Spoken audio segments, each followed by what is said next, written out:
El sol pampeano caía como metal fundido, amenazando con derretir todo en el campo de instrucción de la infantería de marina en baterías. El asfalto levantaba un vaho tembloroso y las respiraciones ásperas de los voluntarios que rodaban sobre él eran absorbidas por el aire hirviente. En el corazón de ese infierno abrasador se encontraba el voluntario Mateo Rojas. Su madre era Isabel Montoya, general de división del ejército argentino, una mujer de hierro al mando de una de las brigadas más importantes del país. La existencia de su madre era para Mateo tanto un orgullo como un yugo del que anhelaba escapar. La gente susurraba a sus espaldas, llamándolo el hijo de la generala, y cada uno de sus logros era devaluado, visto como un simple reflejo del prestigio de ella.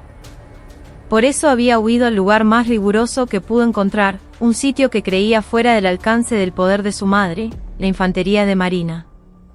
Un lugar donde tendría que sobrevivir únicamente con su voluntad y su cuerpo. Y dentro de ella, había elegido la unidad más exigente, la agrupación de comandos anfibios, donde solo unos pocos elegidos lograban sobrevivir. La noche antes de su partida, su madre, en silencio, le había acariciado el pelo recién rapado. Eran las manos firmes y rudas de un soldado, pero en esa caricia, Mateo sintió toda la preocupación y el amor que contenían. «Cuídate mucho», fue todo lo que dijo. Desde ese día, él había borrado conscientemente la presencia de su madre de su mente. Aquí, ya no era el hijo de una general, era solo una pieza más del engranaje, un número en una lista, el voluntario Mateo Rojas. El entrenamiento de los comandos anfibios superaba cualquier cosa que hubiera podido imaginar. Durante la llamada Semana del Infierno, un periodo de entrenamiento extremo, enterraban la cabeza en el barro de la ría y se dejaban arrastrar por las olas una y otra vez. Cruzaban las sierras cargando un pesado bote de goma sobre sus cabezas. Dormir era un lujo, comer, una mera inyección de combustible para la supervivencia. La palabra dignidad humana no existía en ese lugar. Solo existían la orden y la obediencia, y una extraña camaradería forjada entre aquellos que superaban el dolor extremo. Mateo apretó los dientes y resistió. Se esforzó por no pensar en el rostro de su madre. Esta tenía que ser su propia batalla, y de nadie más. Su mirada se agudizó y los músculos firmes comenzaron a dibujarse en su cuerpo, antes delgado y desgarbado. Al principio, sus compañeros lo trataban con recelo, como un acomodado, pero a medida que la intensidad del entrenamiento aumentaba y veían cómo soportaba en silencio cada tormento, comenzaron a abrirle sus corazones. El día del incidente, el calor sofocante era tan agobiante como siempre. Después de una mañana entera de entrenamiento de combate cuerpo a cuerpo en una ciénaga, los voluntarios estaban cubiertos de barro y sudor, al borde del colapso. Apenas tuvieron fuerzas para sostener la bandeja durante el almuerzo, empujando la comida por la garganta con manos temblorosas. Los 30 minutos de descanso que les dieron después de comer fueron tan dulces como un oasis en el desierto. Mateo y sus compañeros se desplomaron bajo la sombra de un solitario ombú a un lado del campo de instrucción. El olor a tierra, a sudor y el aire pegajoso se mezclaban hasta casi cortar la respiración, pero nadie se quejó. Apenas cerró los ojos, su mente se desvaneció como por arte de magia. Cayó en un sueño profundo, como si todas las funciones de su cuerpo se hubieran detenido, dejando solo la respiración mínima necesaria para sobrevivir. ¿Cuánto tiempo pasó? Mateo soñó. Soñaba que estaba en la cama mullida de su casa en Córdoba. Una brisa agradable entraba por la ventana y el aroma de las milanesas que su madre le preparaba le hacía cosquillas en la nariz. Era un sueño lleno de paz, de comodidad, de todo lo que extrañaba. Y en la cima de esa paz, su cuerpo joven y sano liberó un instinto largamente reprimido. En el cuerpo de un muchacho que apenas había vivido 20 años, ocurrió una reacción fisiológica completamente natural y saludable. Era algo que no podía detenerse ni predecirse. Fue entonces cuando una voz aguda atravesó su conciencia nebulosa. «Che, mirá a ese. En pleno día y ya está recaliente el pibe». La voz estaba cargada de burla. Mateo se despertó de golpe, pero su cuerpo, todavía bajo la inercia del sueño, pesaba como plomo. Entreabrió los ojos y vio a dos suboficiales mujeres mirándolo desde arriba, riéndose a carcajadas. Eran la cabo principal Julieta Páez y la sargento Carla Benítez. Ambas tenían una reputación infame en la base. Eran conocidas por su desprecio y maltrato, especialmente hacia los soldados varones. Aunque ellas mismas habían pasado por un entrenamiento riguroso para convertirse en militares, trataban a los soldados como si fueran criminales en potencia o seres primitivos, por el simple hecho de ser hombres. Sus palabras eran siempre afiladas como cuchillas, y esas cuchillas siempre apuntaban a los más débiles, los voluntarios. Y bueno, con tanto entrenamiento de machitos, ¿de alguna forma tienen que descargar? No. ¡Qué asco, de verdad!, dijo la sargento Benítez, y la cabo Páez estalló en una carcajada, secundándola. Por eso después se quejan cuando les dicen machirulos. Son unas bestias incontrolables, ¿qué querés? Sus voces no eran para nada bajas. A su alrededor, otros voluntarios que intentaban descansar comenzaron a moverse, observando la escena. El rostro de Mateo se puso pálido como el papel en un instante. La vergüenza hizo que la sangre le hirviera en las venas.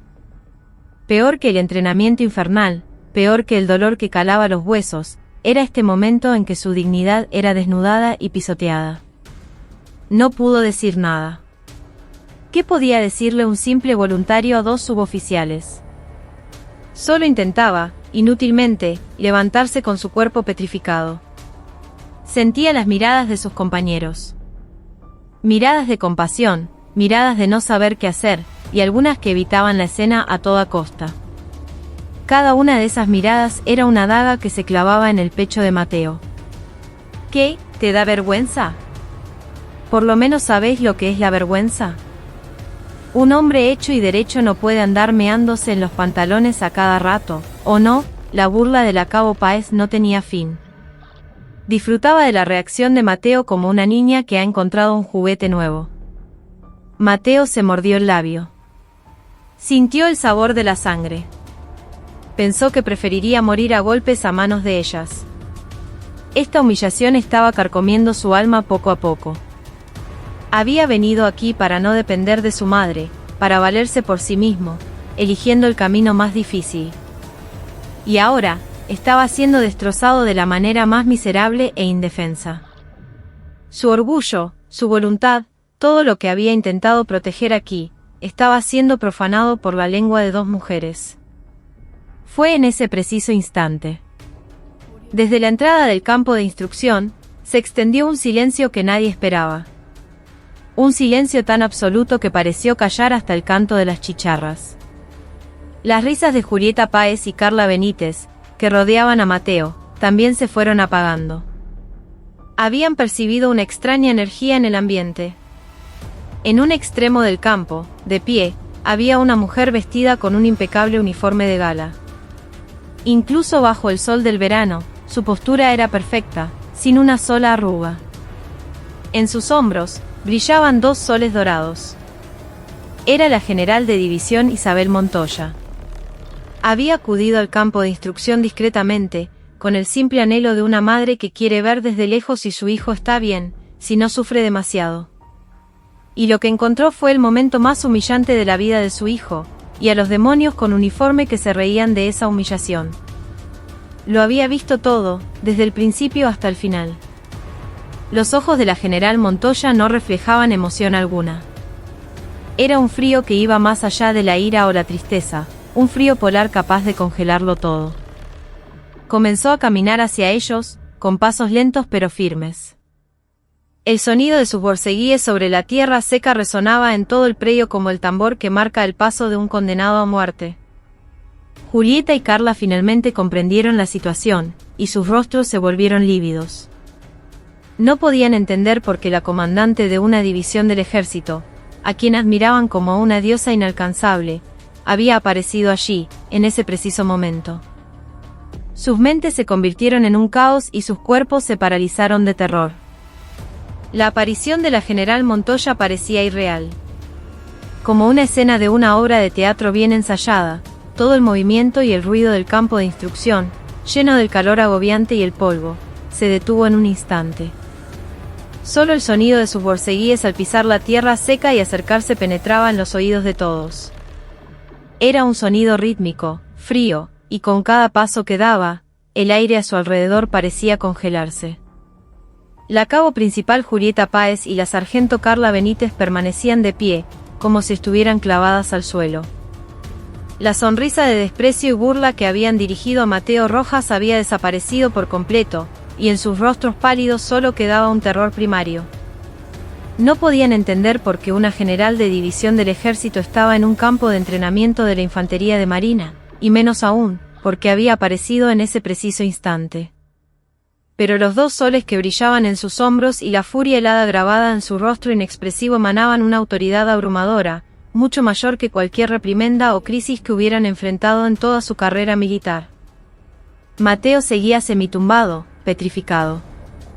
Su mente estaba en blanco.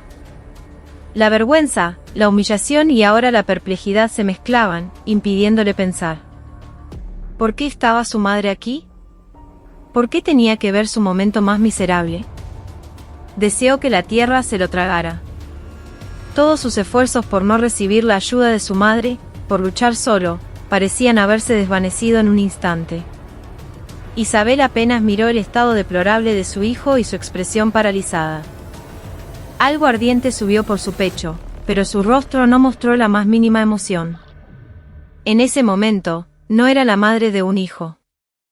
Era una general de las Fuerzas Armadas Argentinas, y quien estaba ante ella, antes que su hijo, era el soldado de más bajo rango al que, como comandante, debía proteger y por quien debía responder.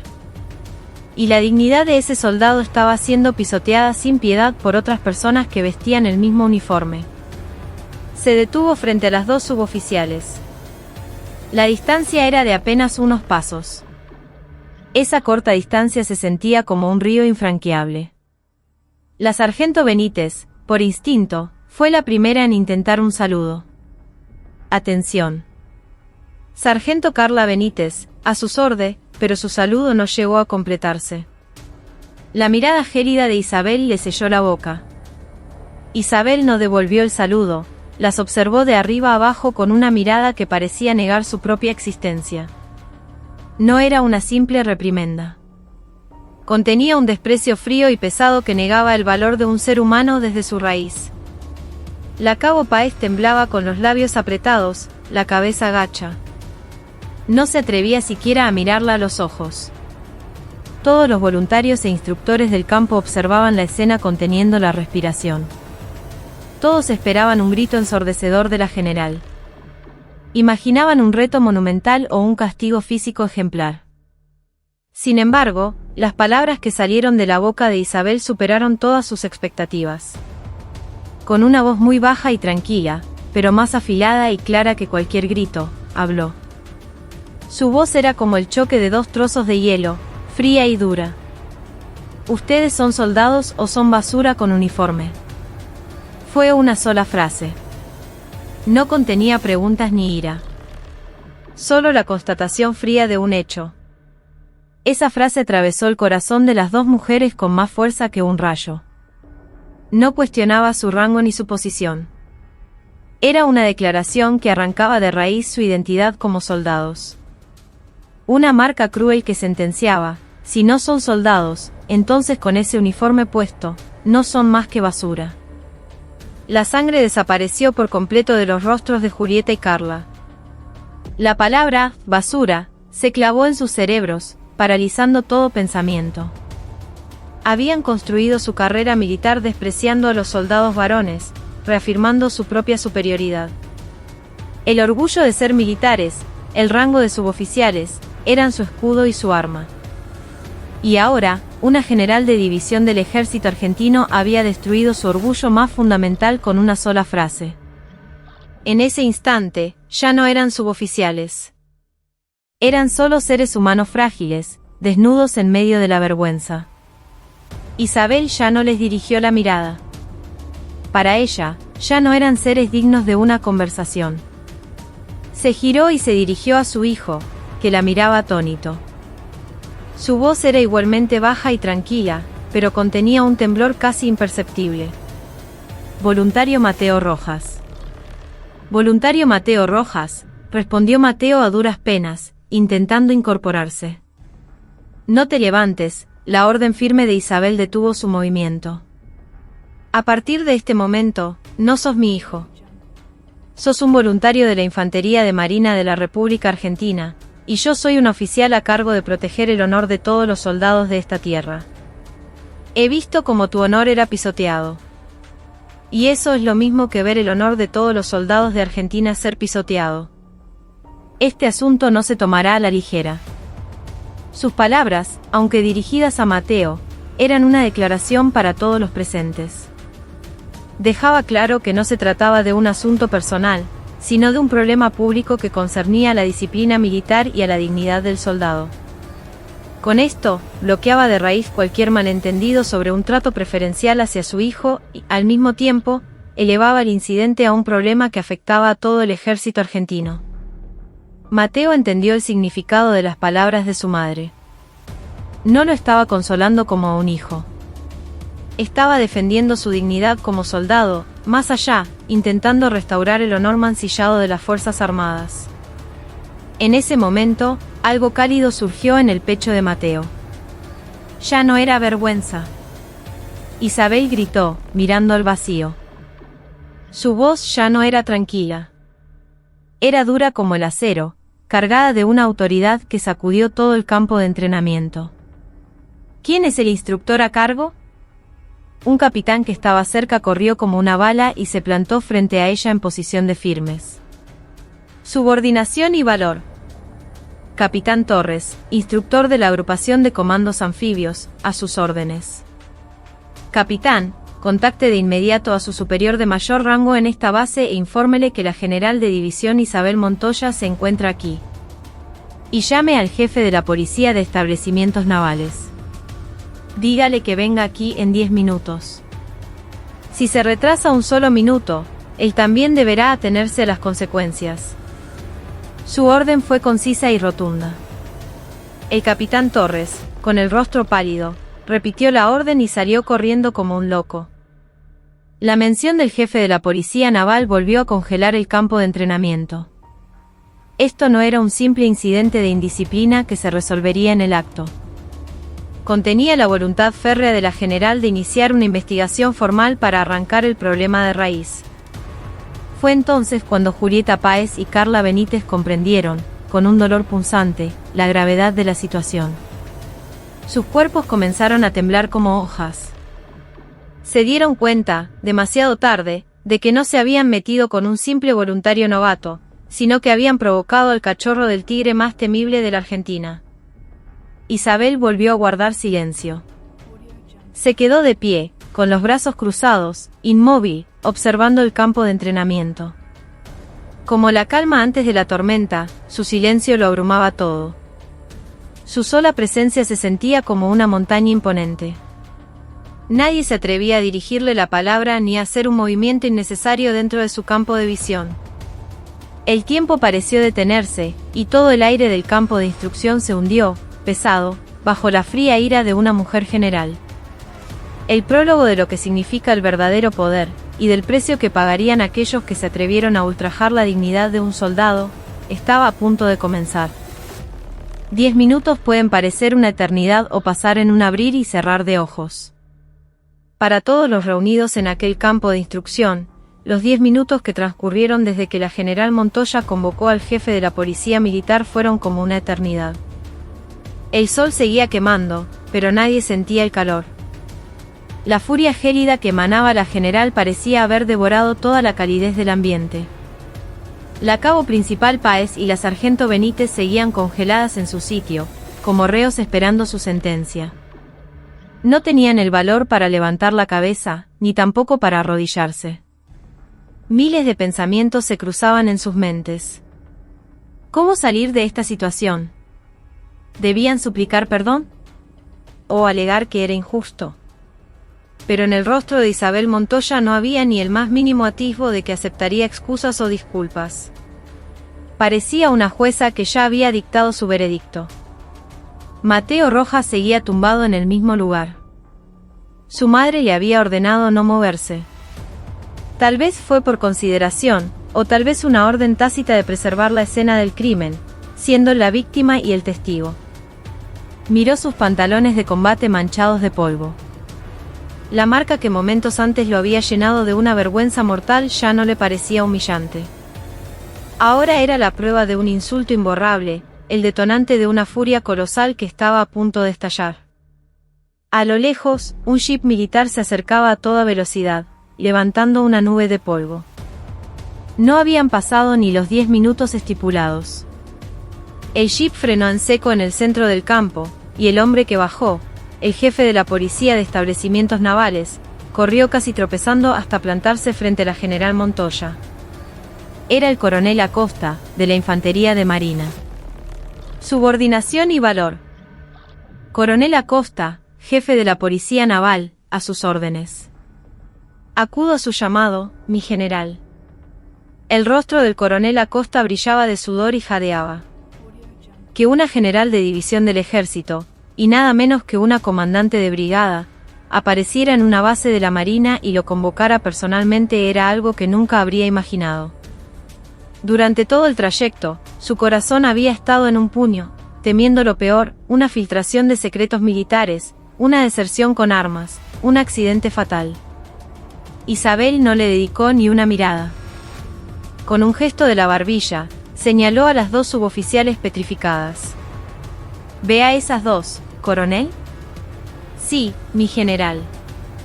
La cabo principal Páez y la sargento Benítez». Aunque ya le habían adelantado la situación por radio, escucharlo de boca de la propia general era una presión de otro nivel. Ellas dos han infligido una ofensa imborrable a un soldado que descansaba durante un receso del entrenamiento. No fue una simple reprimenda para mantener la disciplina. Pisotearon la dignidad de un ser humano como si fuera un insecto. Y yo fui testigo de toda la escena, con mis propios ojos. La voz de Isabel era tan fría como el hielo. «Coronel». «Sí, mi general. A partir de este momento, le daré una serie de instrucciones. Cúmplalas al pie de la letra, sin cuestionar nada». «Ordene, mi general», respondió el coronel, enderezando la espalda. Un sudor frío le recorría la espina dorsal. «Primero, releve a esas dos suboficiales de sus funciones inmediatamente y deténgalas en el calabozo de la base. Prohíba cualquier tipo de visita o comunicación hasta que finalice la investigación. Confisque todos sus efectos personales, incluyendo sus teléfonos móviles, y sométalos a peritaje informático forense. Busque exhaustivamente si grabaron lo ocurrido hoy o si tienen registros de conversaciones donde se burlen o denigren a los soldados». «Entendido, mi general». Segundo, forme un equipo de investigación especial. No solo con su gente de la Policía Naval, sino que si es necesario, solicitaré apoyo de la Auditoría General del Ejército. Yo misma le enviaré personal. Investigue toda la carrera militar de estas dos mujeres como si le fuera la vida en ello. Realice una encuesta exhaustiva para determinar si algún otro soldado ha sido víctima de abuso verbal, físico o sexual por parte de ellas. Si aparece una sola víctima más, regístrelo todo. Garantice el anonimato y brinde protección personal completa para que puedan testificar sin miedo a represalias. A sus órdenes, mi general. Tercero, no trate este caso como una simple falta contra el honor militar. Esto es un acto de traición que carcome la capacidad de combate de nuestras fuerzas desde adentro. Es un crimen grave que mina la moral de la tropa, rompe la confianza entre superiores y subordinados, y mancha el honor de las Fuerzas Armadas. Revise el Código de Justicia Militar y aplique las sanciones más severas posibles. Conviértalas en un ejemplo para que algo así no vuelva a ocurrir jamás en nuestras filas. Cada una de las órdenes de Isabel era tan afilada y específica como un bisturí. El coronel Acosta sintió un escalofrío al escucharla. No eran las directivas emocionales de una general enfurecida.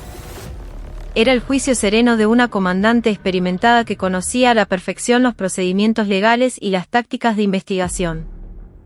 Con este caso, ella no solo buscaba castigar a dos suboficiales, demostraba una voluntad inquebrantable de erradicar de raíz la cultura de desprecio a los derechos de los soldados que pudiera existir en el ejército. Julieta y Carla sintieron que las piernas les flaqueaban y casi se derrumbaron al escuchar las palabras de Isabel. Detención, peritaje informático, equipo especial de investigación, acto de traición. Palabras que solo habían oído en series de televisión sobre juicios militares ahora se convertían en su propia realidad, apuñalando sus corazones. Solo entonces comprendieron las terribles consecuencias de sus actos. Pero ya era demasiado tarde para arrepentirse.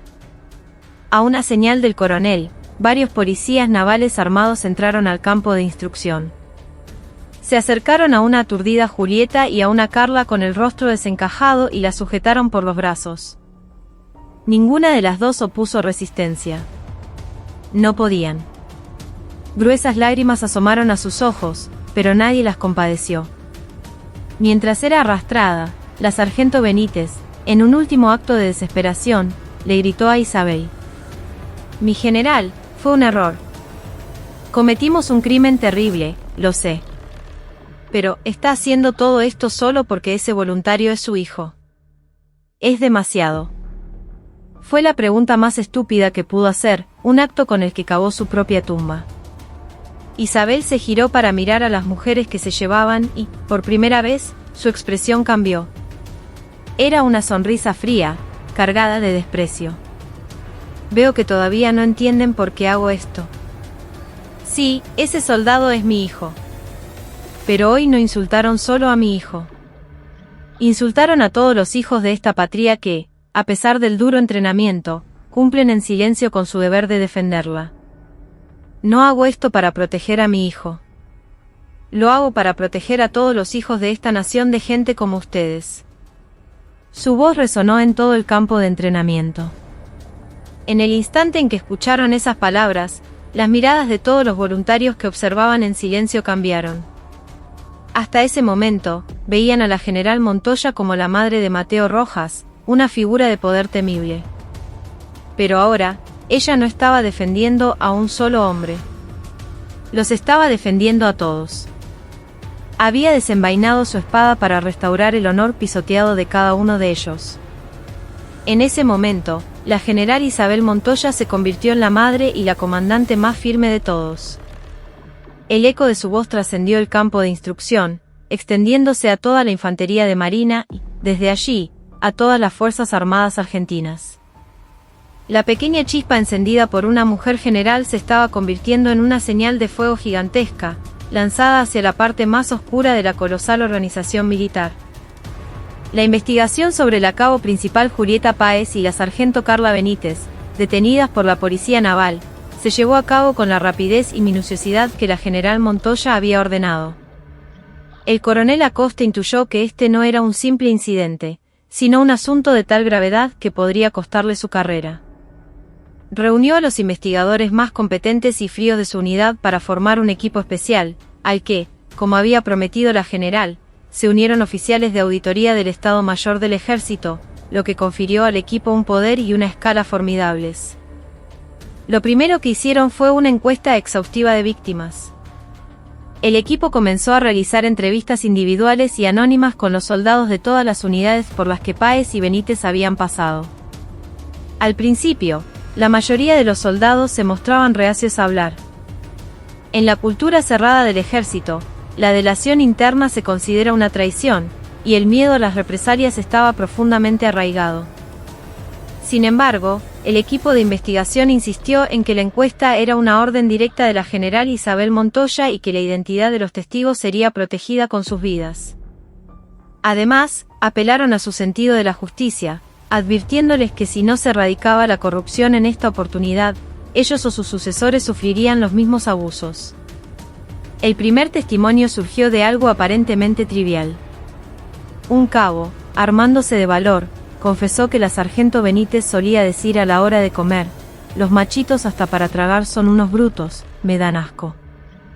Otro voluntario declaró que la cabo Páez, durante el entrenamiento físico, se burlaba de los que se quedaban atrás con comentarios sexualmente humillantes como: «No pueden ni con esto, así piensan cumplir como hombres».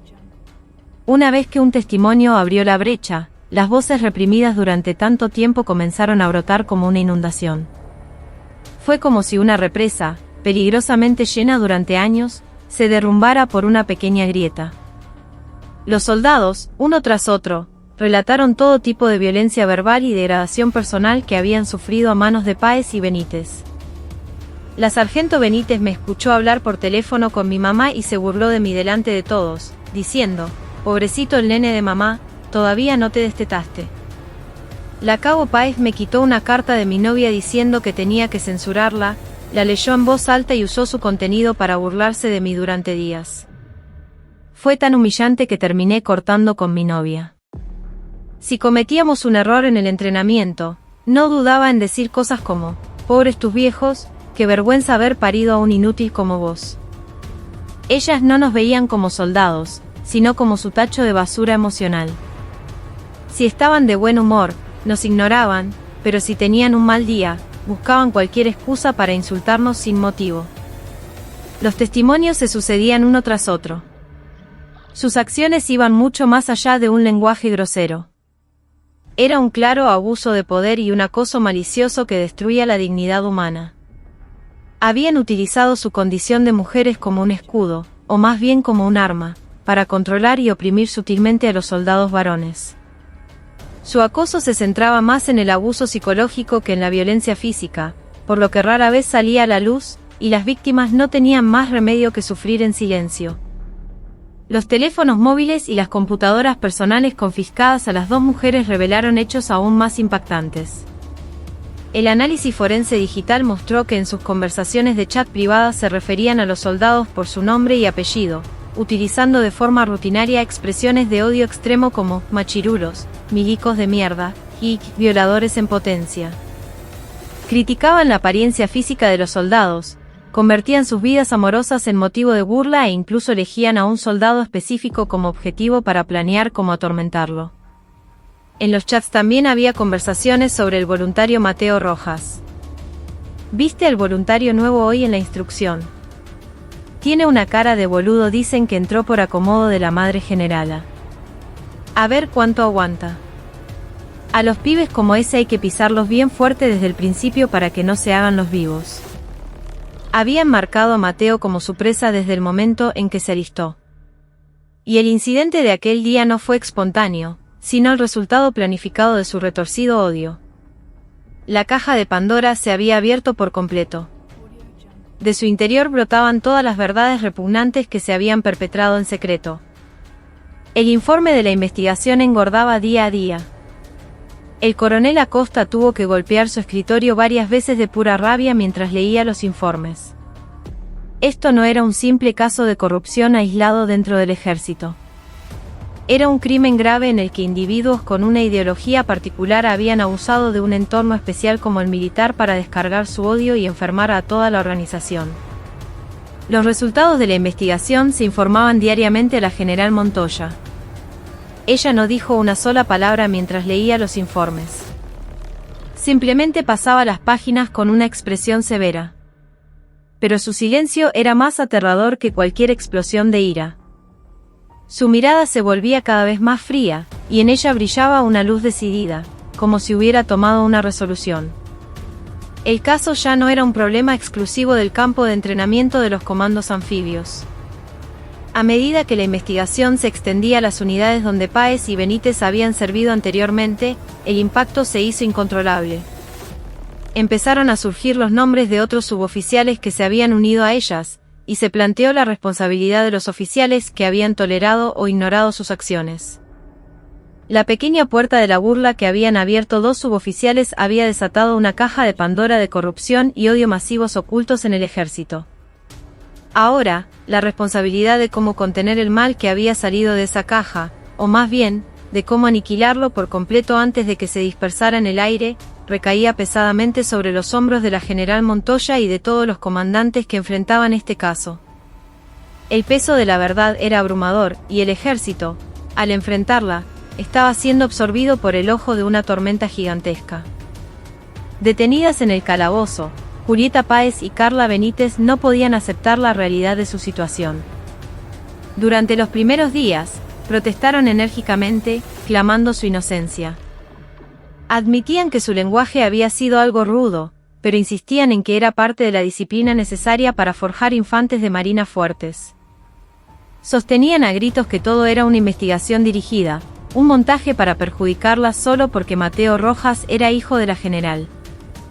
Sin embargo, su ímpetu se desvaneció en un instante cuando los investigadores de la Policía Naval les mostraron los registros de sus conversaciones de chat y la lista de testimonios de víctimas pasadas. Las conversaciones viles que habían mantenido, la evidencia de su odio explícito y sus burlas hacia los soldados, hacían imposible cualquier excusa. Se dieron cuenta de que el veneno que habían escupido se había convertido en la daga que ahora apuntaba a sus propias gargantas. Aisladas de todo contacto con el exterior, pasando el tiempo a solas en una celda fría, la sólida coraza que la sostenía comenzó a agrietarse. Esa coraza era una mezcla de autocompasión, somos las víctimas, y una creencia retorcida de que todos los hombres eran agresores. Julieta Páez había sido una estudiante universitaria común antes de convertirse en suboficial. Tenía un fuerte resentimiento hacia lo que consideraba una estructura social patriarcal.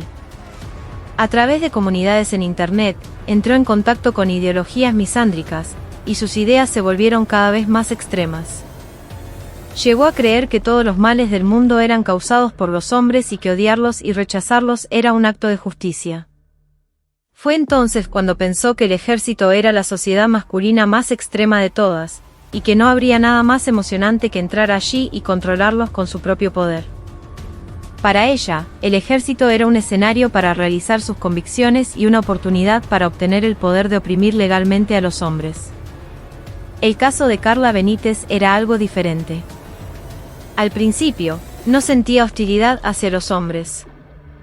Al contrario, se había alistado con el puro deseo de convertirse en una soldado fuerte. Pero en su primera unidad, después de graduarse como suboficial, tuvo una experiencia terrible. En una cena de camaradería, un suboficial superior borracho la acosó sexualmente. Se armó de valor y lo denunció a sus superiores, pero la respuesta que recibió fue persuasión y presión. Estaba borracho, pudo pasar. ¿Por qué te pones tan sensible? No hagas un escándalo de esto y déjalo pasar. La organización no la protegió, al contrario, la tildaron de problemática. Después de ese incidente, una profunda desconfianza y odio hacia los hombres se arraigó en el corazón de Carla. Empezó a ver a todos los hombres como agresores en potencia y se juró a sí misma que para protegerse, debía ser más fuerte y más cruel que nadie. Los insultos que lanzaba a los soldados eran para ella una especie de mecanismo de autodefensa y una manifestación de su retorcido deseo de venganza por las heridas del pasado. Las dos mujeres se habían acercado rápidamente, compartiendo sus heridas y su odio. Se convirtieron en las únicas que se entendían, en camaradas. En su pequeño mundo, la burla y el desprecio hacia los soldados eran actos justificados, su propia forma de resistencia contra un mundo injusto. No se daban cuenta, o más bien, se negaban a ver, las profundas heridas que sus palabras afiladas infligían en los demás. Creían que el dolor que habían sufrido en el pasado justificaba todo.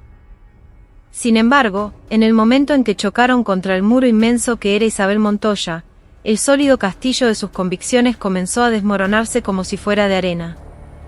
Isabel no era un hombre, a quienes tanto despreciaban. Era una mujer, y una que había llegado a la cima, demostrando su capacidad por encima de todos. Según su lógica, Isabel debería haber estado de su lado, representando la voz de las mujeres oprimidas. Pero, en cambio, Isabel se convirtió en su mayor enemiga, llevándolas ante la justicia.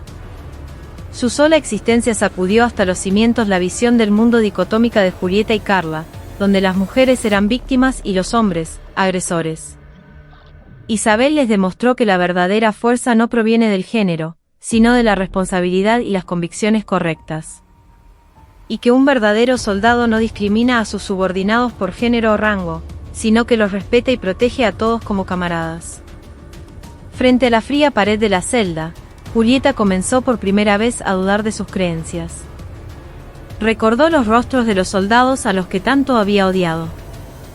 La mayoría eran jóvenes que apenas habían cumplido los 20 años. Eran hijos comunes que, lejos de casa, soportaban un entrenamiento agotador, a veces temblando de miedo, a veces extrañando a sus familias. ¿Era realmente justo el veneno que les había arrojado? Carla rememoró sus propias heridas pasadas. El que le hizo daño fue un hombre específico, pero ¿por qué había tratado a todos los hombres como si fueran el mismo agresor, esparciendo su odio? ¿No estaría su deseo de venganza dirigido a las personas equivocadas? Cuando la general Montoya se refirió a Mateo Rojas como todos los hijos de esta patria, sintió una punzada de culpa inexplicable en el corazón. La grieta en la coraza que las envolvía se hizo cada vez más grande. A través de ella se filtraba un viento frío de arrepentimiento, culpa y un miedo abrumador. Enfrentadas a las terribles consecuencias de sus acciones, se desmoronaban lentamente. Pero su tardío arrepentimiento era como agua derramada, y la caja de Pandora que habían abierto ya había revelado demasiadas verdades al mundo. La realidad que les esperaba era el tiempo de un juicio implacable que llegaría después de que su armadura se rompiera por completo. Después del incidente, el voluntario Mateo Rojas se convirtió en una figura extraña entre sus compañeros. Nadie le preguntaba directamente sobre lo ocurrido, pero en la actitud de todos se sentía una barrera invisible. Algunos lo compadecían, otros le temían, y algunos, creyendo erróneamente que él había ido a llorarle a su madre generala para agrandar el problema, lo miraban con un sutil desdén. Lo más difícil para Mateo era la sutil distancia de sus compañeros. Eran los mismos con los que había forjado una sólida camaradería mientras atravesaban juntos el infierno del entrenamiento. Pero ahora, cada vez que trataban con él, no podían evitar ser conscientes de la sombra gigantesca que se erguía a sus espaldas, la general Isabel Montoya. Les costaba hablarle con naturalidad, ya no le hacían bromas. Mateo se convirtió de repente en una isla solitaria. Se aferró al entrenamiento con más ferocidad que nunca. Se levantaba antes que nadie para correr por el campo de instrucción y gritaba los lemas con más fuerza que ninguno. Quería borrar la imagen de su propia debilidad, la del hijo que se apoya en la sombra de su madre. Tenía que demostrarlo. Tenía que demostrar que podía ser un infante de marina fuerte sin la ayuda de su madre. Debía hacerlo, o de lo contrario, viviría para siempre con la marca de ser el acomodado que hizo la colimba fácil gracias a su mamá. Pero por la noche, solo en la barraca, los recuerdos de aquel día lo asaltaban sin falta. La voz despectiva de la cabo Páez y la sargento Benítez, las burlas y las risas dirigidas a él, y el rostro gélido de su madre observándolo todo. Esos recuerdos estaban grabados en su mente como un estigma imborrable. Odiaba a las dos suboficiales. Su odio retorcido había arruinado todo para él. Pero al mismo tiempo, se sentía patético y furioso por haber terminado dependiendo de su madre. ¿Por qué demonios había aparecido ella allí, en ese momento? Tal vez habría sido mejor soportar la humillación solo y esperar a que el tiempo la borrara. La intervención de su madre lo había salvado, pero también le había dejado una profunda herida en su orgullo. Al final, solo había confirmado el hecho de que era un hijo inútil, incapaz de resolver nada por sí mismo. Una noche, después del parte, un compañero se le acercó con cautela en un rincón de la barraca. Era Lucas, un voluntario que lo había seguido con especial aprecio desde el principio del entrenamiento. «Che, Mateo, ¿estás bien?». Con esa simple pregunta, algo que Mateo había reprimido en su pecho estalló. No pudo responder, solo agachó la cabeza. Lucas le dio una palmada en el hombro y le dijo: «No te achiques, loco. No fue culpa tuya. Esas dos eran unas yeguas de mierda, eso es todo. Todos lo sabemos». La verdad, al principio nos quedamos helados. No sabíamos que tu vieja era tan grosa. Por eso nadie sabía cómo tratarte. Pero después de escuchar lo que dijo la generala ese día, todos cambiamos de opinión. Lucas hizo una pausa, bajó la voz y continuó. Ella dijo que no lo hacía por vos, sino por todos nosotros. Y la verdad, eso me llegó. Tantas veces que nos bancamos maltratos de los superiores sin poder quejarnos a nadie, sentí como que por fin alguien estaba de nuestro lado, ¿entendés? Fue como tener una espalda gigante. Así que no andes perseguido ni te sientas mal. Vos sos nuestro compañero, Mateo Rojas, y punto. está claro. El consuelo sincero de su compañero hizo que a Mateo se le llenaran los ojos de lágrimas. Se dio cuenta de que no estaba solo. Sus compañeros no lo habían evitado, solo habían sido cautelosos. Y entendió que la acción de su madre no solo le había dado a él, sino a todos los soldados de allí, un gran coraje y consuelo. Esa noche, Mateo no pudo dormir. Pensó en su madre. Siempre fuerte, inquebrantable. Con él siempre había sido distante y estricta. Pero ese día, por un simple soldado en el escalón más bajo, no había dudado en desenvainar su espada. Estaba seguro de que, aunque no hubiera sido su hijo, ella habría actuado de la misma manera. La sombra de su madre ya no le avergonzaba. No era un yugo del que debía escapar, sino una montaña imponente a la que debía aspirar. Comprendió. La verdadera independencia no consistía en huir de su madre, sino en ser capaz de defender por sí mismo los valores que ella protegía. A la mañana siguiente, la mirada de Mateo Rojas en el campo de instrucción era diferente. Ya no había en sus ojos sombras de vergüenza o ira. En su lugar, había una voluntad firme de no doblegarse ante ninguna adversidad y la determinación de seguir su propio camino en silencio. Ya no era el hijo débil que se escondía detrás de la sombra de su madre. Era un infante de marina independiente que, con una montaña a sus espaldas, comenzaba a escalar su propia cumbre. Su verdadera vida militar comenzaba en ese preciso instante. La oficina de la general de división Isabel Montoya siempre estaba impecable y serena. Sobre el enorme escritorio, los documentos para firmar estaban ordenados con precisión milimétrica, y en la pared, un mapa de operaciones militares colgaba sin un solo pliegue. El único objeto personal era una vieja foto de ella con su hijo, Mateo. Pero ahora, su mirada no estaba en la foto, sino en el grueso informe que descansaba sobre el escritorio. Era el informe preliminar de la investigación de la Policía Naval sobre la Cabo Páez y la Sargento Benítez. El contenido del informe era mucho más espantoso de lo que había previsto. Las atrocidades de las dos suboficiales, reveladas página tras página, le provocaban una profunda impotencia que iba más allá de la ira. Amaba al ejército argentino más que a nada y había dedicado su vida entera a sentirse orgullosa de ser soldado. Pero la constatación de que las entrañas de la organización a la que pertenecía estaban tan podridas le causaba una desolación inmensa. Se levantó y caminó hacia la ventana. Afuera se extendía la imponente vista de la base.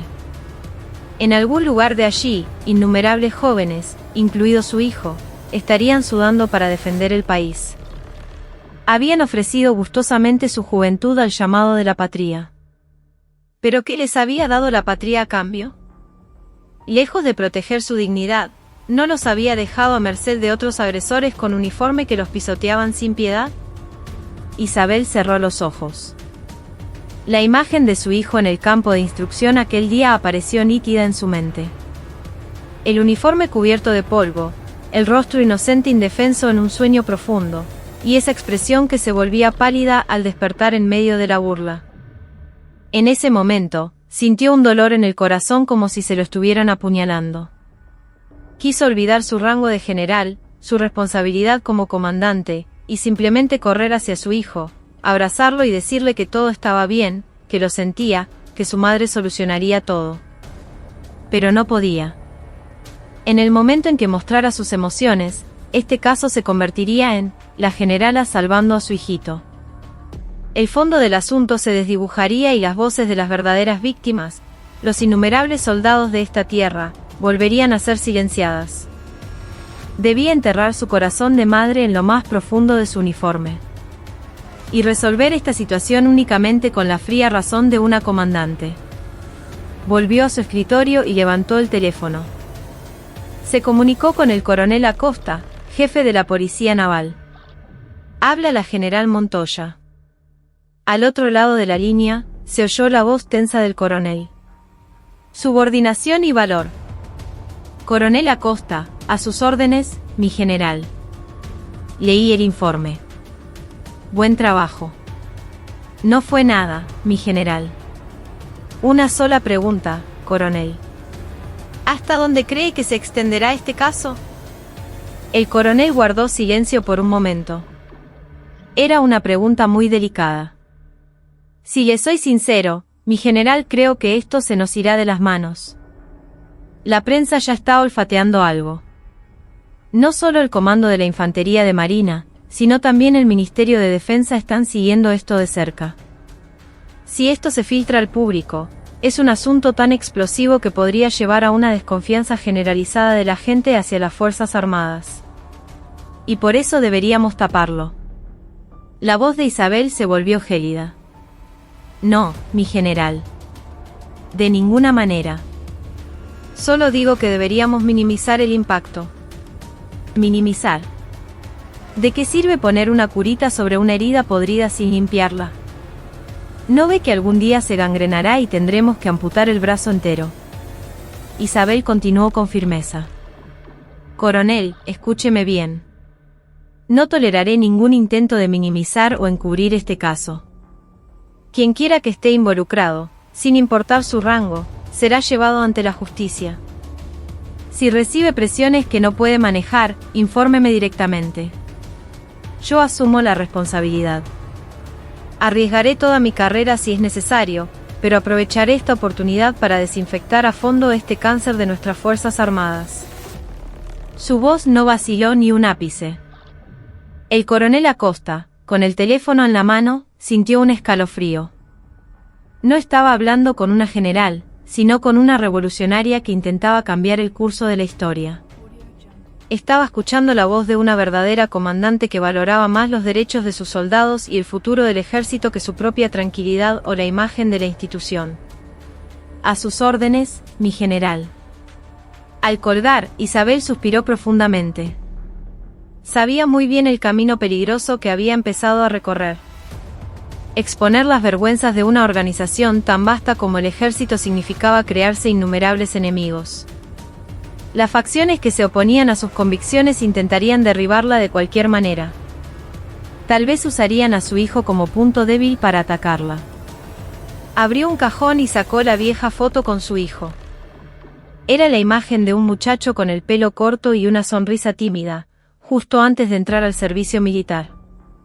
Acarició suavemente el rostro de su hijo en la foto. Mateo, parece que esta mamá tendrá que renunciar a ser solo tuya. Ahora debo convertirme en la madre más dura, la que defiende el honor de todos los hijos de esta patria. Espero que algún día entiendas mi corazón. Y que, sin importar las pruebas que vengan, te mantengas firme. Una lágrima, después de mucho tiempo, asomó a sus ojos. Pero esa lágrima se disolvió rápidamente en su férrea determinación, sin dejar rastro. El sol se ponía tras la ventana, pero la oficina de la general Montoya brillaba más que nunca. Era la luz que emanaba de la voluntad de acero de un soldado y del corazón ardiente de una madre, ardiendo juntos. La voluntad férrea de una mujer general se propagó como un reguero de pólvora, desafiando la red de control de información de una organización tan cerrada como la militar. Al principio, dentro de la Infantería de Marina, la noticia se consumió como un chisme. 2 suboficiales se metieron con el hijo equivocado, el de la generala del ejército, y parece que sus carreras se fueron al tacho. Sin embargo, cuando se formó el equipo de investigación especial y comenzaron las auditorías en todas las unidades relacionadas, la situación tomó un cariz completamente diferente.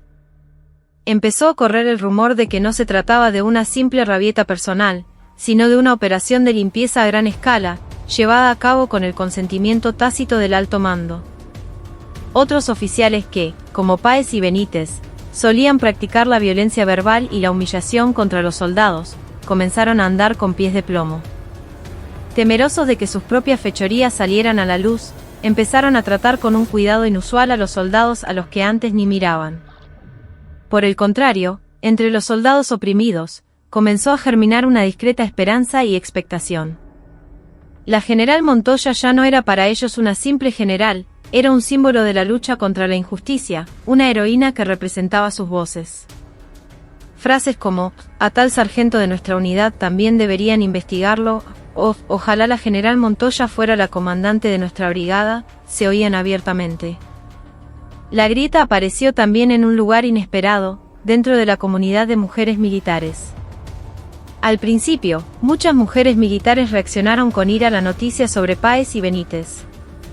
Las criticaron diciendo: ya de por sí hay muchos prejuicios contra las mujeres en el ejército, y por culpa de gente como ellas, nos meten a todas en la misma bolsa. Pensaban que ellas dos habían manchado en un instante el honor que tanto les había costado construir. Sin embargo, desde algunos sectores comenzaron a surgir otras voces, especialmente después de que se supiera que la sargento Benítez había sido víctima de acoso sexual en el pasado y no había recibido protección de la institución. Algunas mujeres militares, aunque reconocían que las acciones de Benítez estaban mal, argumentaban: ¿no tiene también la culpa la cultura militar que la convirtió en lo que es? La discriminación y el sufrimiento que tuvieron que soportar por ser mujeres las convirtieron en monstruos. El caso comenzó a trascender la simple dicotomía de agresor y víctima para convertirse en un debate sobre el sexismo y los problemas estructurales del ejército. Esta controversia supuso una gran presión para el Ministerio de Defensa. Altos funcionarios expresaron una profunda preocupación por el rumbo que estaba tomando la general Montoya. Por un lado, valoraban su decisión y su empuje, pero por otro, pensaban que estaba yendo demasiado lejos. No habían previsto que el asunto escalaría tanto. Temían que el caso socavara la confianza en todo el ejército y se convirtiera en un problema social de conflicto de género. ¿No está actuando Montoya de forma demasiado autoritaria? Debería haber dejado que la infantería de Marina resolviera sus propios problemas. ¿Por qué se mete una general del ejército a hacer tanto lío? Abrió una caja de Pandora que debería haber permanecido cerrada. Tenemos que cerrar esto discretamente antes de que llegue a la prensa. Si se hace más grande, tendremos serios problemas. Dentro del ministerio, comenzaron a surgir movimientos para presionar a la general Montoya, con la intención de cerrar la investigación prematuramente y resolver el asunto con sanciones disciplinarias discretas para los implicados. Intentaron tantearla a través de generales cercanos a ella o ejercieron una presión tácita sobre el comando de la Infantería de Marina para que resolvieran el asunto internamente, sin más intervención del ejército. Pero Isabel no se inmutó. Rechazó de plano todos los intentos de persuasión y presión. Al contrario, criticó abiertamente la actitud pasiva del ministerio y abogó por que este caso se convirtiera en la señal de partida para una reforma necesaria para el futuro del ejército. El problema está podrido y supurando. No podemos evitar la cirugía solo porque duele. Aunque sea doloroso ahora, tenemos que extirpar la parte infectada por completo para que el ejército pueda sanar. Si intentamos tapar este caso torpemente, estaremos cometiendo un crimen ante el pueblo y la historia. Ante su postura inflexible, las opiniones dentro del ministerio comenzaron a dividirse. Algunos oficiales de mentalidad reformista se unieron a la causa de Isabel, apoyándola. Empezó a formarse un consenso de que el problema de los derechos de los soldados en el ejército había llegado a un punto crítico y que era necesaria una renovación a gran escala. El caso ya no era la lucha personal de Isabel. Se había convertido en un campo de batalla entre las fuerzas conservadoras que querían mantener las viejas prácticas del ejército y las fuerzas progresistas que buscaban reformarlo. La pequeña grieta iniciada por el incidente del voluntario Mateo Rojas estaba ensanchando lo suficiente como para partir en dos la roca aparentemente sólida del ejército. Nadie podía predecir hacia dónde se dirigía esta tormenta, ni qué les esperaba al final. El ejército argentino se encontraba ante el mayor torbellino de cambio desde su fundación. El calabozo es un lugar que distorsiona el tiempo. Completamente aisladas del mundo exterior, Julieta y Carla pasaban un tiempo agónico enfrentándose a sus pecados. La ira y el sentimiento de injusticia que las consumían al principio dieron paso gradualmente a la resignación y la desesperación. Las únicas personas que las visitaban eran el investigador a cargo y un defensor de oficio. El investigador les presentaba cada día nuevas pruebas y testimonios, presionándolas, mientras que el abogado, con rostro sombrío, solo repetía que la situación era muy desfavorable. Se dieron cuenta de que estaban completamente solas. Sus antiguos colegas, que antes se reían con ellas mientras se burlaban de los soldados, ahora les daban la espalda. Por miedo a que el fuego les salpicara, negaban cualquier relación con ellas o incluso condenaban sus actos. Aunque estaban en celdas separadas, sentían el mismo peso de la desesperación. Julieta sufría el vacío del derrumbe de sus convicciones. Había dividido el mundo en una simple dicotomía de bien y mal, víctimas y agresores. Y siempre se había creído del lado de las víctimas justas. Pero los gritos de las innumerables víctimas descritos en el expediente de la investigación le recordaban constantemente la terrible agresora que había sido. El rostro del agresor que tanto odiaba comenzaba a superponerse con el suyo en el espejo. Tenía pesadillas todas las noches. Soñaba que los soldados de los que se había burlado la rodeaban y le devolvían las mismas palabras. ¿Así pensás cumplir como soldado? Pobres tus viejos, qué vergüenza haberte parido. Se despertaba gritando y se acurrucaba en el frío suelo de la celda, sollozando durante largo tiempo. Carla temblaba de traición. Creía que había luchado por la institución militar y por los derechos de la minoría que eran las mujeres militares. Aunque su método hubiera sido rudo y equivocado, creía que la causa fundamental estaba en la organización que no la había protegido. Pero ahora, esa misma organización la estaba desechando sin piedad. Su pasado como víctima de acoso sexual solo se consideraba un atenuante para los numerosos delitos que había cometido. Nadie escuchaba sinceramente su dolor. Se sentía utilizada y abandonada, y temblaba de rabia. Su resentimiento ya no se dirigía a todos los hombres, sino a toda la organización militar que le había dado la espalda. Al borde de la desesperación, la relación entre ellas también comenzó a resquebrajarse. Al principio, se habían prometido apoyarse mutuamente y superar la situación juntas, pero cuando se dieron cuenta de que el castigo sería mucho más severo de lo esperado, comenzaron a culparse mutuamente. Si la cabo Páez no me hubiera incitado, yo no habría llegado a tanto.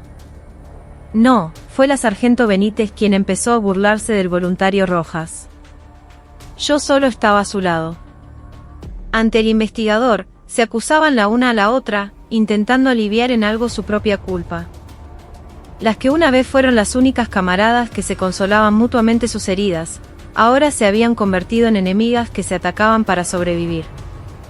El castillo de odio que habían construido juntas se derrumbaba no por un ataque externo, sino por la traición interna. Encerradas en su fortaleza de soledad, no les quedaba nada. Habían perdido sus convicciones, sus compañeras, su honor. Estaban sintiendo en carne propia cuán terribles eran las consecuencias de sus actos. El aislamiento mental y la impotencia que habían infligido los soldados varones, ahora lo estaban recibiendo ellas, multiplicado por 10. Una noche, Carla, incapaz de dormir, deambulaba por la celda cuando miró por la ventana. A través de los pequeños barrotes, las estrellas brillaban indiferentes en el cielo nocturno. Recordó la primera vez que, como soldado, vio las estrellas en una marcha nocturna. Fue un momento agotador pero emocionante. El orgullo de haberse convertido en un soldado que defendía a su país la hacía olvidar el cansancio. ¿A dónde había ido esa versión pura de sí misma? ¿Qué la había destrozado de esa manera? Lágrimas de arrepentimiento brotaron de sus ojos y fluyeron sin cesar. Pero el tiempo no podía retroceder. La fortaleza de soledad en la que estaban atrapadas era una prisión que ellas mismas habían construido. Y la llave para abrir la puerta de esa prisión ya no estaba en sus manos. Solo les quedaba esperar el día del juicio, caminando solas por un túnel de desesperación sin fin. Pasó un mes desde el incidente. Durante ese tiempo, el voluntario Mateo Rojas se concentró en silencio en su entrenamiento. La relación con sus compañeros había mejorado mucho gracias a la ayuda de Lucas, pero él seguía siendo parco en palabras y evitaba cualquier acción innecesaria. En su interior, todavía quedaba un nudo sin resolver, la relación con su madre. Desde el incidente, no había vuelto a verla ni a hablar con ella. La general Montoya evitaba deliberadamente el contacto para no dar la impresión de que su hijo recibía un trato especial. Mateo tampoco se atrevía a contactarla. No sabía qué decir. ¿Debía agradecerle? ¿O reprocharle? Su mente era un torbellino. Un fin de semana se concedieron permisos de visita. Mateo no había solicitado ninguna visita. Daba por sentado que su madre tampoco vendría. pero casi al final del horario de visitas, el oficial de guardia lo llamó. «Voluntario Rojas, tiene visita». Mateo, extrañado, se dirigió a la sala de visitas. La persona que estaba al otro lado del cristal no era otra que su madre, Isabel Montoya. No llevaba uniforme, sino ropa de civil. En su rostro sin maquillaje se notaba un ligero cansancio, producto de la tensión de las últimas semanas, pero su mirada al ver a su hijo era cálida. Mateo levantó el teléfono con torpeza. Su madre también lo levantó en silencio. Durante un rato, solo hubo silencio entre ellos. Ambos dudaban sobre cómo empezar. Fue Isabel quien rompió el hielo. «Estás muy quemado por el sol». «Sí. Por la instrucción». «Es muy duro». «Está bien. Puedo soportarlo». Otro silencio incómodo. Mateo, sin darse cuenta, se jugueteaba con los dedos. Se armó de valor y dijo lo que llevaba guardado en su corazón. «Mamá, ¿por qué viniste ese día?» Isabel cerró los ojos por un momento ante la pregunta de su hijo. Sabía que se lo preguntaría. «Simplemente quería verte la cara. Iba a mirarte de lejos y volver, pero no imaginé que te encontraría pasando por algo así». Mateo se mordió el labio. «Yo podría haberlo manejado solo. Si no te hubieras metido». Su voz estaba teñida de reproche. El pensamiento de que su madre le había arrebatado la oportunidad de superar la prueba por sí mismo, la autocompasión de haberse convertido en un hijo débil que resolvió el problema gracias a su madre, lo atormentaba. Isabel entendió el corazón de su hijo. Dijo con voz tranquila: «Mateo, ¿sabes por qué actué así ese día?» «Porque soy tu hijo». «No». Isabel negó con la cabeza con firmeza. «Te equivocas. En ese momento, no te vi como mi hijo, Mateo Rojas. Te vi como un voluntario de la Infantería de Marina. Un soldado que, aunque no está bajo mi mando directo, es uno de los soldados de esta patria que he jurado proteger con mi vida». Miró fijamente a su hijo a través del cristal y continuó. «¿Cuál crees que es la misión más importante de un comandante?»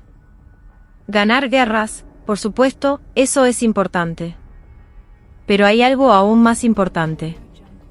Es proteger la dignidad de mis subordinados.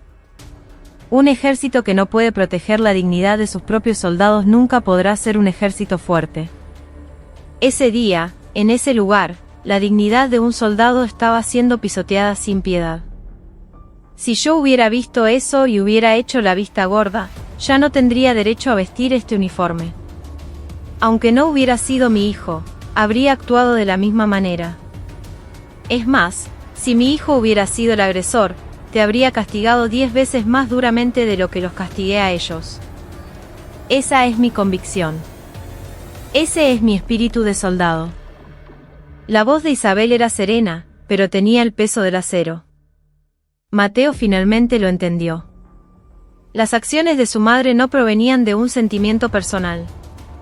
Eran la manifestación de la convicción y la responsabilidad como soldado que había defendido durante toda su vida. Había malinterpretado a su madre. «Perdóname», dijo Isabel en voz baja. «Sé que querías superar todo por tus propias fuerzas, y siento que te he arruinado los planes. Pero Mateo, la verdadera fortaleza no consiste en cargar con todo uno solo. A veces, también se necesita el coraje de apoyarse en los compañeros y de pedir ayuda frente a la injusticia. Y no te avergüences de apoyarte en tu madre. Para mí, siempre serás mi hijo».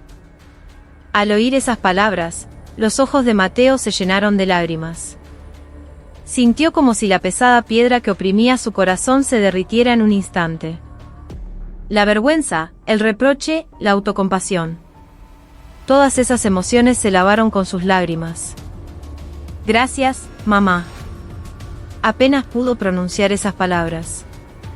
No se necesitaban más. Madre e hijo se miraron durante un largo rato, con los teléfonos en la mano. Un cristal transparente los separaba, pero sus corazones estaban más unidos que nunca. La sinceridad que no se habían expresado durante tanto tiempo finalmente se encontró en el silencio de sus lágrimas.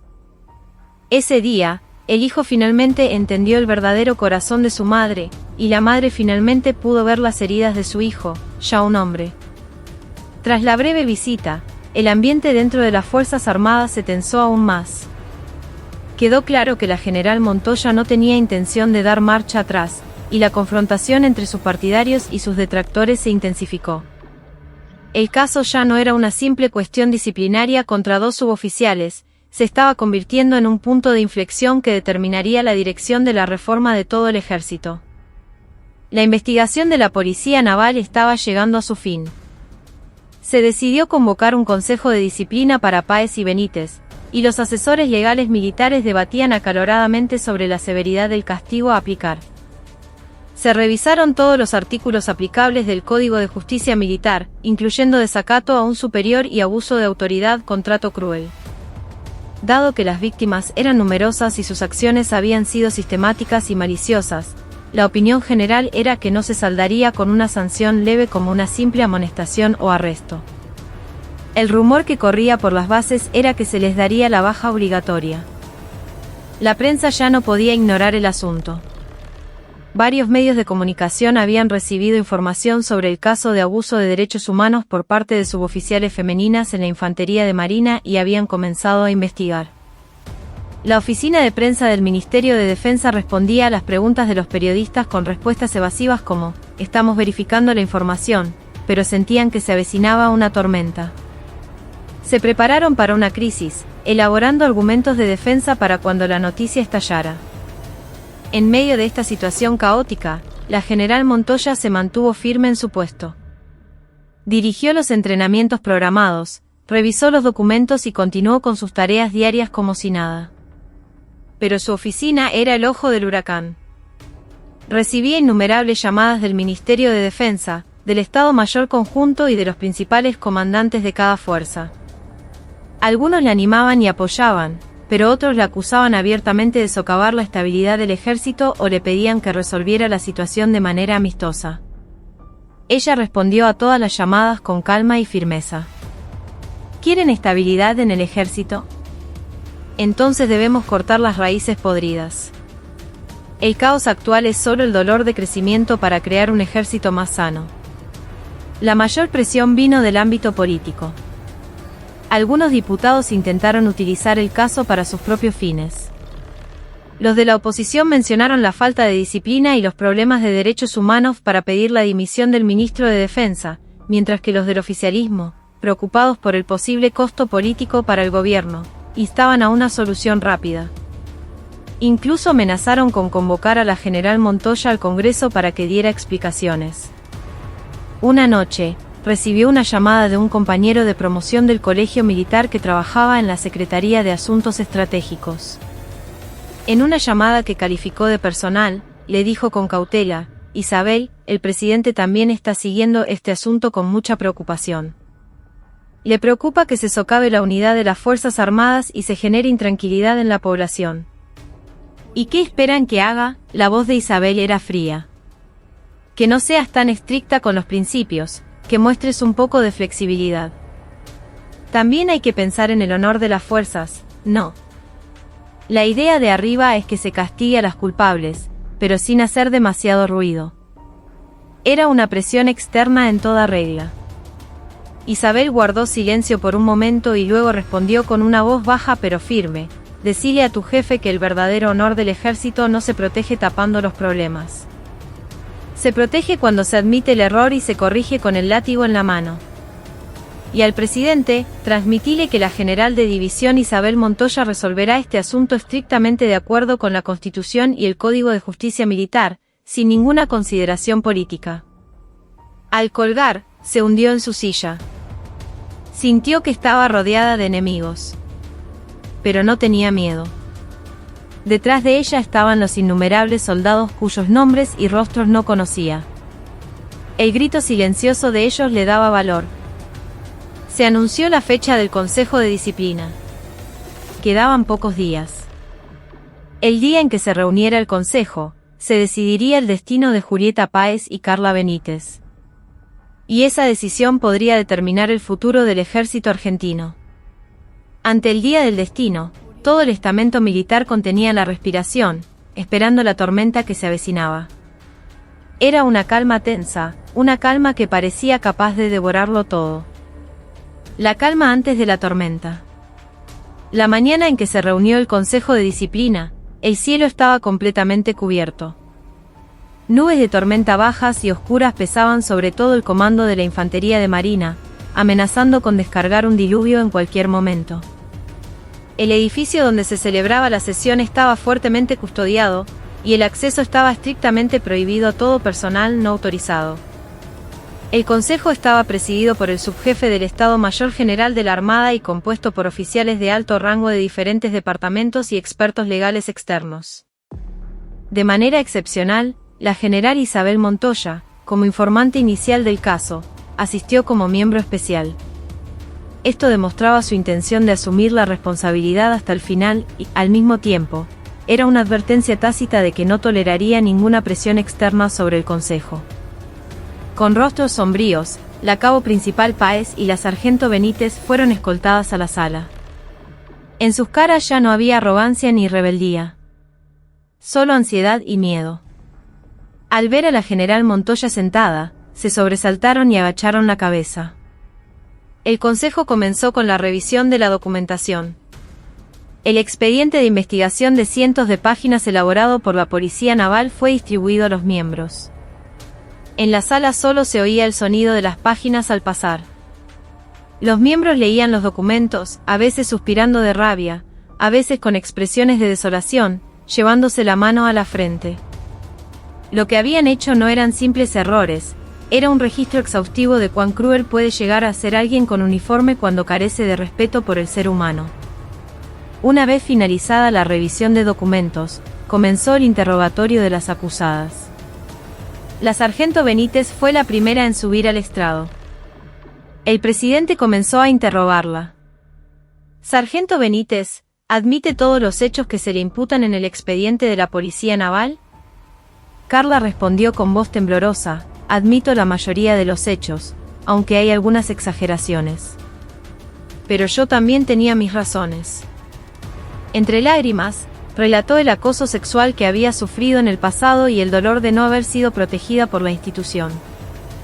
Suplicó clemencia, argumentando que sus acciones habían sido un mecanismo de defensa distorsionado y una expresión de su ira. Mientras hablaba, las miradas de algunos miembros del Consejo vacilaron. Luego fue el turno de la cabo Páez. Ella optó por una estrategia diferente. Yo no sabía que lo que hacía estaba mal. Según la ideología que he seguido, mis acciones eran una crítica y una resistencia justas contra una sociedad patriarcal. Pensé que era necesario que personas con mis ideas alzaran la voz en un entorno tan extremadamente masculino como el ejército. En lugar de arrepentirse de sus acciones, intentó justificarlas, disfrazando su odio de convicción. Su actitud descarada heló el ambiente de la sala. Algunos miembros incluso soltaron una risa incrédula. Una vez concluidos los interrogatorios, se le dio la palabra a la general Montoya, en su calidad de miembro especial.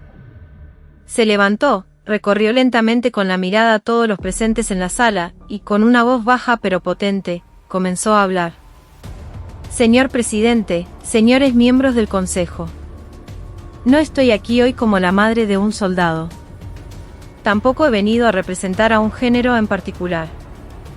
Estoy aquí como una soldado veterana que ha dedicado su vida a la patria y como una comandante que considera a todos los soldados de este país como a sus propios hijos.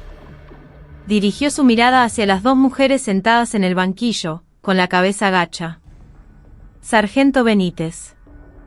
Como veterana del ejército y como mujer, lamento profundamente el dolor que sufrió en el pasado. Es un error evidente de nuestra organización no haberla protegido. Sin embargo, su sufrimiento no puede ser una excusa para herir a otros. Usó su propio dolor como pretexto para ejercer la misma violencia contra los débiles que no le habían hecho nada. Su mirada se dirigió entonces a la cabo Páez. Cabo Páez. Sea cual sea su ideología, es su libertad. pero el ejército argentino no es un laboratorio para que usted realice sus convicciones personales. Un soldado solo jura lealtad a la Constitución y al pueblo, no sigue ideologías ni credos particulares. Usted utilizó el poder sagrado que le confiere el uniforme como una herramienta para descargar su odio retorcido.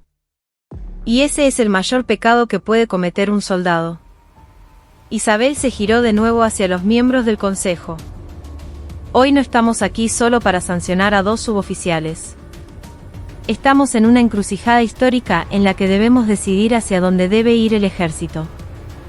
Si nos dejamos llevar por la compasión y abandonamos los principios, perderemos para siempre la confianza de los innumerables soldados que cumplen con su deber en silencio. Les pido que, con el veredicto más severo, les demuestren cuán pesado es el uniforme que visten y cuán valioso es el honor de soldado que han traicionado. El discurso de Isabel terminó, dejando un pesado silencio en la sala. Sus palabras no fueron una simple opinión, fueron un discurso solemne que planteaba preguntas fundamentales sobre la razón de ser del ejército y la esencia del soldado. Ya nadie se atrevió a hablar de clemencia o flexibilidad. El tiempo del juicio había terminado. Solo quedaba el veredicto implacable. El presidente, con rostro grave, declaró un breve receso y se retiró con los miembros para deliberar en privado. Julieta y Carla se quedaron sentadas, con el rostro ceniciento, como condenados a muerte esperando la sentencia. Tras una deliberación que pareció larga y pesada, los miembros del Consejo de Disciplina regresaron a la sala. Sus rostros estaban serios y una tensión asfixiante flotaba en el ambiente. Julieta y Carla tragaron saliva, con la mirada fija en el presidente. Era el momento final. El presidente se levantó y alzó lentamente el grueso documento del veredicto. Luego, con una voz baja y solemne, para que todos en la sala pudieran oír, comenzó a leer la sentencia. Acusadas, Sargento Carla Benítez y Cabo Principal Julieta Páez. Se ha comprobado que ambas, olvidando sus deberes como soldados y abusando de la jerarquía militar, infligieron de manera sistemática violencia verbal y humillación a sus soldados subordinados, lo cual constituye un delito grave que socava seriamente la unidad de las fuerzas y mancha el honor militar. El presidente hizo una pausa y las miró con dureza.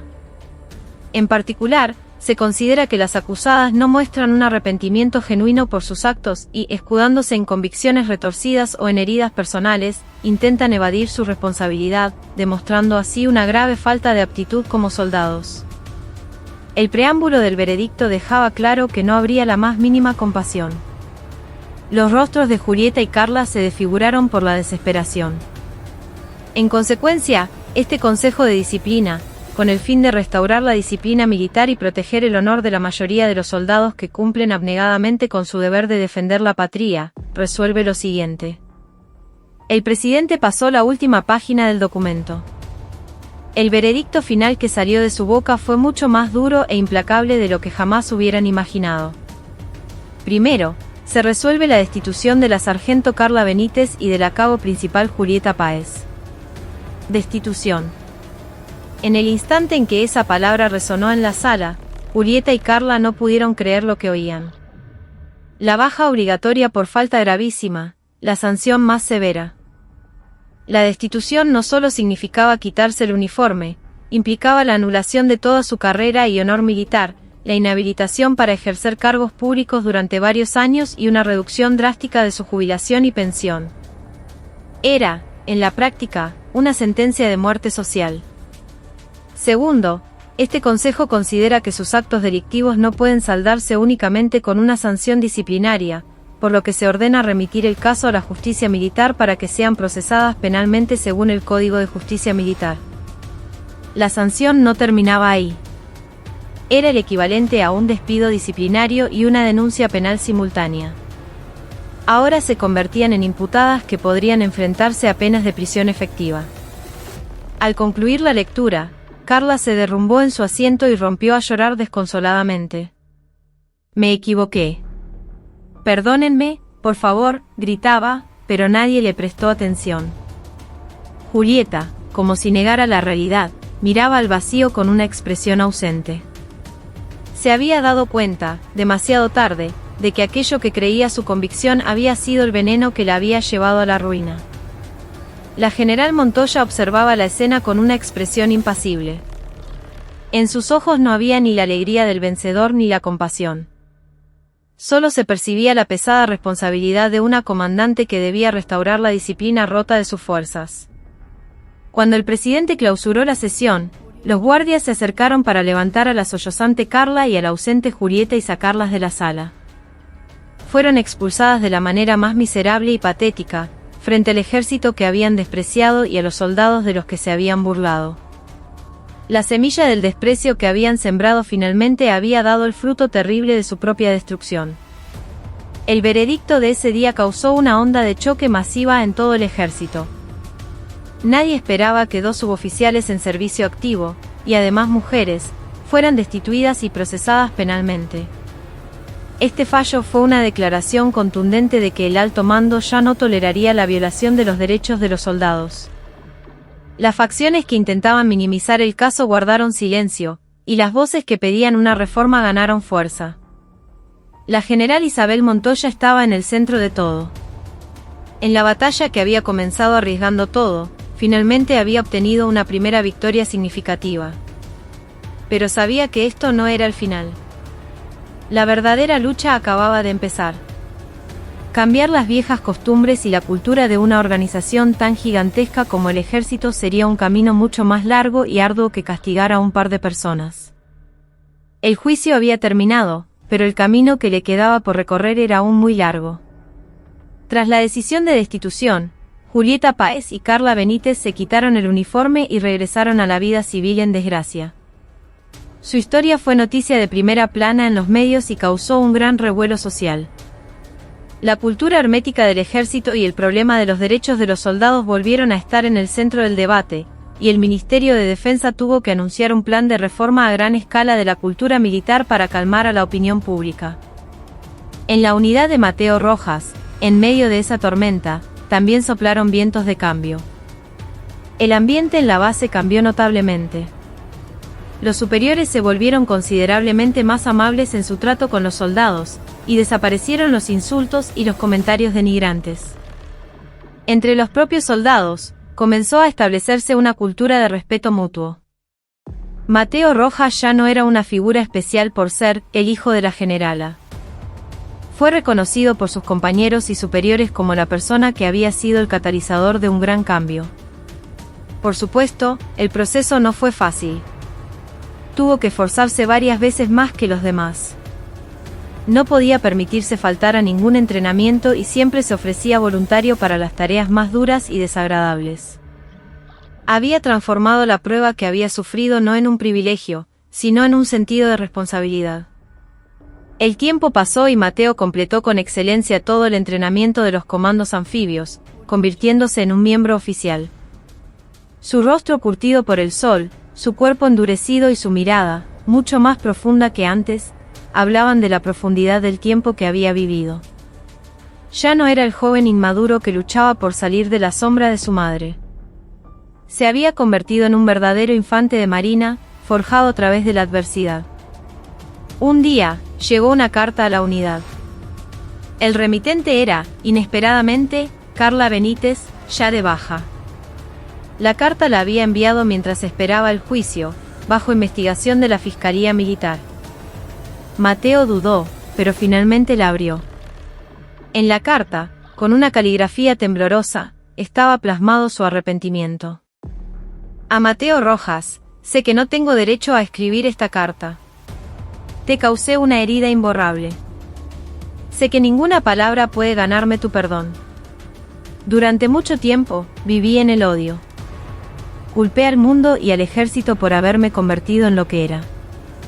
Pero pensando a solas en una celda fría, me di cuenta de que al final, fui yo misma quien lo arruinó todo. Mi dolor no me daba derecho a lastimar a otros. Tu madre, la general Montoya, me enseñó lo que es un verdadero soldado, lo que es la verdadera fortaleza. Quizás la odie por el resto de mi vida. Pero al mismo tiempo, creo que la respetaré por siempre. Por favor, espero que no te quedes solo con los malos recuerdos del ejército por culpa de alguien como yo. Tenés todas las cualidades para ser un gran soldado. Lo siento de verdad. Mateo dobló la carta en silencio. No podía perdonarla, pero sentía que su tardío arrepentimiento era sincero. En lugar de quemar la carta, la guardó en lo más profundo de su taquilla. Era un recordatorio de cuán terribles pueden ser las consecuencias del odio retorcido de una persona, y de cuán valiosa es la dignidad de un ser humano. Esa noche, por primera vez, Mateo llamó a su madre. «Mamá, soy yo, Mateo». «Sí, hijo». «¿Qué pasa?» «Nada. Solo quería escuchar tu voz». Al otro lado de la línea, se oyó la leve risa de su madre. ¿El entrenamiento va bien? Sí. Ahora hasta los superiores me aprecian. Me alegro. Fue una llamada corta, pero en las voces de ambos había una comodidad y una confianza que antes no existían. El hijo ya no veía a su madre como una figura inalcanzable, y la madre ya no veía a su hijo solo como un niño preocupante. Ahora eran un soldado que respetaba al otro, los camaradas más firmes del mundo. De las cenizas brotan nuevos retoños. El terrible incidente había dejado profundas heridas en muchas personas, pero sobre esas heridas crecía una nueva esperanza. Aumentó la conciencia sobre los derechos de los soldados y comenzaron los movimientos para mejorar las injusticias dentro del ejército. Mateo Rojas caminaba en silencio por su propio camino, en el centro de ese cambio. Era un brote verde y fuerte que se había levantado sobre las cenizas del pasado. Pasaron varios años. El ejército argentino había cambiado mucho a raíz del caso que la general Montoya había desencadenado. La cultura militar se había vuelto mucho más transparente y racional, y se había consolidado un ambiente en el que los derechos de los soldados se priorizaban por encima de cualquier otro valor. Por supuesto, no todos los problemas se habían resuelto, pero el ejército no cesaba en sus esfuerzos por exponer sus propias vergüenzas y reformarse. Isabel, en reconocimiento a sus méritos, comenzó a ser mencionada como posible futura jefa del Estado Mayor Conjunto, la primera mujer en la historia de Argentina, ganándose un respeto y una confianza incomparables dentro de las fuerzas. Pero a ella no le importaban los cargos. Quería seguir siendo una comandante de campo, defendiendo las fronteras y respirando el mismo aire que los soldados de más bajo rango. Su mayor recompensa no era sumar estrellas a su uniforme, sino ver más sonrisas en los rostros de sus soldados. Una profunda noche de invierno, estaba inspeccionando un puesto de avanzada. Caminando a lo largo de una alambrada azotada por un viento helado, vio la figura de un soldado de guardia, inmóvil en la oscuridad total. Entre el pasamontañas congelado y la máscara, solo sus dos ojos brillaban intensamente. Al verlo, Isabel recordó de repente la imagen de su hijo, Mateo, años atrás. El voluntario que sufría en medio del polvo. Ahora, un respetado cabo de la infantería de marina, sirviendo en una isla remota en el Atlántico Sur. Pensó que su hijo, en ese mismo momento, estaría defendiendo el país en ese frío brutal, igual que ese soldado. Se acercó al soldado en silencio. El soldado, al sentir su presencia, se sobresaltó y la saludó. Subordinación y valor. Buen trabajo, dijo Isabel, entregándole una lata de café caliente. ¿Cómo te llamas? Voluntario Pérez, mi general. Su voz era joven, pero en ella se percibía la firmeza de un soldado. No tenés frío. Estoy bien, mi general. El sector que yo cuido está seguro. Isabel sonrió levemente ante la respuesta del soldado. No preguntó más. Simplemente se quedó a su lado durante un buen rato, mirando junto a él la oscura línea del frente. En ese silencio, volvió a comprender que era lo que había intentado proteger durante toda su vida. No era algo grandioso como el territorio o una ideología. Era la vida y la dignidad de jóvenes comunes y corrientes como ese, que cumplían silenciosamente con su deber en su puesto, y el futuro que ellos vivirían. Poco después, llegó una carta de Mateo. La había escrito justo antes de terminar su servicio. Para mamá, pronto me quitaré el uniforme. Fue un tiempo que se sintió largo y corto a la vez. Cuando llegué aquí por primera vez, quería huir de vos. Pero ahora me doy cuenta. De lo que intentaba huir no era de vos, sino de mi propia debilidad, de esconderme detrás del nombre de el hijo de la generala. Aquí aprendí y sentí muchas cosas. Lloré y reí con mis compañeros, creando recuerdos que nunca olvidaré. Y comprendí hasta los huesos cuán valiosa es la dignidad de una persona y cuán pesado es el peso de este uniforme. Mamá, fuiste mi madre más orgullosa y mi comandante más respetada. Los valores que vos defendiste, ahora yo los defenderé en mi vida, en la sociedad. Gracias a tu guardia incansable, nosotros siempre pudimos dormir tranquilos. Gracias de todo corazón. Y te quiero. Tu hijo, Mateo. Isabel leyó la carta de su hijo una y otra vez. Lágrimas calientes rodaron por sus mejillas. Pero no eran lágrimas de tristeza. Eran lágrimas de felicidad, llenas de orgullo, gratitud y un amor infinito. Volvió a mirar por la ventana. Sobre la base, sumida en la oscuridad, brillaba una tenue luna creciente. Y bajo ella, innumerables hijos de Argentina, en algún lugar, estarían velando para proteger este país. Su misión aún no había terminado. Aunque su hijo terminara el servicio, ella seguiría siendo la madre y la comandante que debía proteger a todos los hijos de esta tierra. Se ajustó el cuello de su uniforme. En su corazón, la llama de una guardia que